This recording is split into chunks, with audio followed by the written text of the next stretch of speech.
TV star पे राजनीति की ओर बढ़ता कदम, नेता बनने की चाह में आगे बढ़ती चाहतमणि पांडे लगातार अनेक प्रकार के आयोजनों में हिस्सा ले रही हैं। कभी वह पदयात्रा करती हैं और कभी तिरंगा यात्रा में सहभागिता करती हैं। लगातार आरोप लगाती हैं और वो आरोप जो लगाते हैं उसके जवाब में वह स्वयं उलझ जाते हैं। अनेक बार अवसर आते हैं। राजनीति के मंझी खिलाड़ी ना होने का वो खुद कहती हैं, दावा करती हैं कि हम राजनीति के मंझी खिलाड़ी नहीं हैं, हम अभी सीख रहे हैं। परंतु राजनीति के क्षेत्र में उतरकर अनुभव के बिना कार्य करना जोखिम का कार्य होता है और यही सब दिखलाई देता है सामने। चाहतमणि पांडे ने एक पत्रकार वार्ता का आयोजन किया और पत्रकार वार्ता के दौरान वह प्रश्नों में उलझे। वह लगातार आरोप लगा रही थी कि शिक्षा व्यवस्था बिगड़ी हुई है। वह आरोप लगाती थी सड़कें खराब हैं।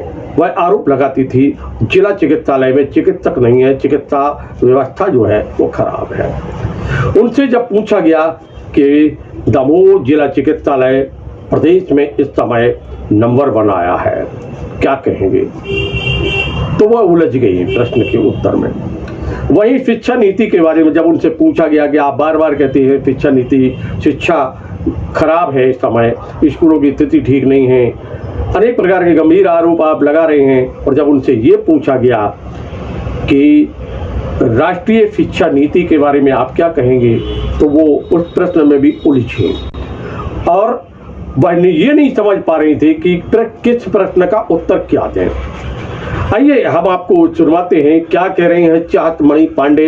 आम आदमी पार्टी को बेहतर विकल्प वह बता रही थी जब उनसे ये पूछा गया कि आप ये कह रही हैं कि भ्रष्टाचार मुक्त ये पार्टी है, कार्य करती है जनता के लिए, तो दिल्ली में कई मंत्री जेल में क्यों हैं। उलझ गई प्रश्न के उत्तर में। वो उनका आरोप था कि काम करने वाले को फंसाया जाता है। सुनते हैं क्या कह रही है चाहतमणि पांडे, जो टीवी स्टार पे नेता बनने की राह पर आगे बढ़ रही हैं, और नेतागिरी का ये शौक किस कदर हावी है इनके सिर पर। सुनते हैं। आज आप यहाँ आए हैं, आयोजन का प्रयोजन क्या है, किस उद्देश्य को लेकर ये वार्ता है? जी, आज हमारी बदलाव पद यात्रा है और हमारे दमोह के विकास के लिए, बदलाव के लिए, जो कि हमारे दमोह को बदलाव बहुत ज़रूरी है। आम आदमी पार्टी का आना बहुत ज़रूरी है, इसीलिए। किन मुद्दों को लेकर चुनाव के मैदान में? बहुत सारे मुद्दे हैं।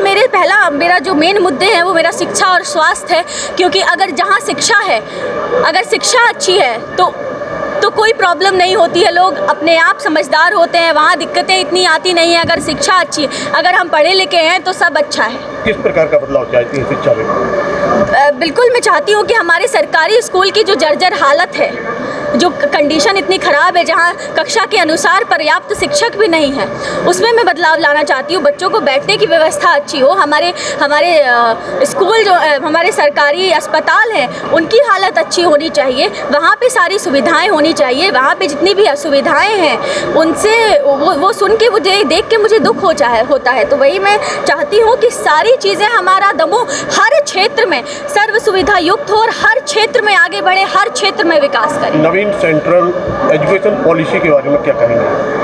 नई शिक्षा नीति जो आई है, हाँ, भारत सरकार की, पूरे देश में लागू हो गई है, क्या कहेंगे उसको? नवीन शिक्षा नीति के बारे में मैं यही कहूँगी कि एक नई सोच के साथ हमने एक ये शिक्षा जो आई है, और हमारे जो यंगस्टर्स हैं अब वो कुछ नया चाहते हैं, क्योंकि आजकल ज़माना जो है वो स्मार्ट का है और 5G का ज़माना है। तो इस तरह हमारी नई शिक्षा नीति भी बदलनी चाहिए, और जो बदलाव मतलब सरकार कर रही है वो बदलाव अच्छे के लिए ही हो रहे हैं। 1 वर्ष हो गए नीति लागू हुई, ठीक है। आपने आम आदमी पार्टी को ही क्यों चुना अपनी राजनीति के लिए? आम आदमी पार्टी को ही इसीलिए चुना मैंने क्योंकि अगर आम आदमी पार्टी को मध्य प्रदेश में अभी मौका नहीं मिला काम करने का। मुझे लगता है कि अगर ये पार्टी काम करेगी, क्योंकि आम आदमी पार्टी में ना तो भ्रष्टाचार है और ईमानदारी से जो है अपना काम करती है आम आदमी पार्टी।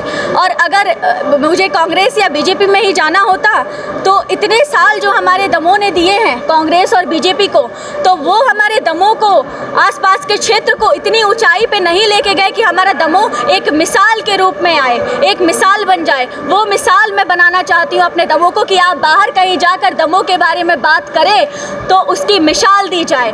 बस यही मैंने ठान ली। आम आदमी पार्टी को आपने चुना है, भ्रष्टाचार के रूप में दिल्ली के कई मंत्री जेल में हैं, आम आदमी पार्टी के ही हैं और भ्रष्टाचार की आप बात कर रहे हो। बिल्कुल, देखिए क्या होता है ना, जब आप कोई अच्छा काम करने निकलते हैं तो लोगों को रास नहीं आता, क्योंकि अब हम आएंगे तो जो जहाँ भ्रष्टाचार चल रहा है और मैं बंद करवा रही हूँ उन लोगों को मैं पसंद नहीं आ सकती, उनकी आंखों में मैं खटकूंगी तो वो तो ट्राई करेंगे ही कि इनकी कमियां निकाली जाए, इनको फंसाया जाए, इनको झूठे मुद्दे में फंसा के जेल भेज दिया जाए। तो यही सब हो रहा है। आप विधायक बनती हैं आम आदमी पार्टी से, तो दमोह में कितना समय देंगे आप? देखिए, मैं पहली बात तो ये कहना चाहती हूँ कि अगर मुझे पार्टी मौका देती है, अगर मुझे टिकट मिलती है, अगर मुझे काम करने का दमोह में अवसर मिलता है तो मैं ज़रूर बहुत अच्छा काम करके दूंगी। लेकिन अगर मुझे इस बार मेरी दमोह की जनता ने अवसर नहीं दिया और मुझे काम करने का मौका नहीं मिला तो मेरी खानदानी राजनीति नहीं है कि इस साल अगर मैं हार गई, नहीं मौका मिला, अगर काम में कमियां मेरे रहीं और जनता ने मेरा सपोर्ट नहीं किया तो मैं अगले साल फिर खड़ी हो जाए, फिर मैं आम आदमी पार्टी बदल के बीजेपी में चली जाऊं या मैं कांग्रेस में चली जाऊं। मैं ऐसा नहीं करूंगी, मैं दल बदलने वालों में से नहीं हूं। अगर मैं चुनाव लड़ रही हूं तो मेरा पहला और आखिरी चुनाव है। उसके बाद चाहे दमोह की जनता अगर मेरे साथ है तो है, उनका आशीर्वाद है तो है, और अगर नहीं उनका आशीर्वाद मिला तो फिर मैं दोबारा कभी किसी पार्टी में चुनाव नहीं लड़ूंगी, कभी मैं चुनाव में खड़े। धर्म यात्रा में हम आपको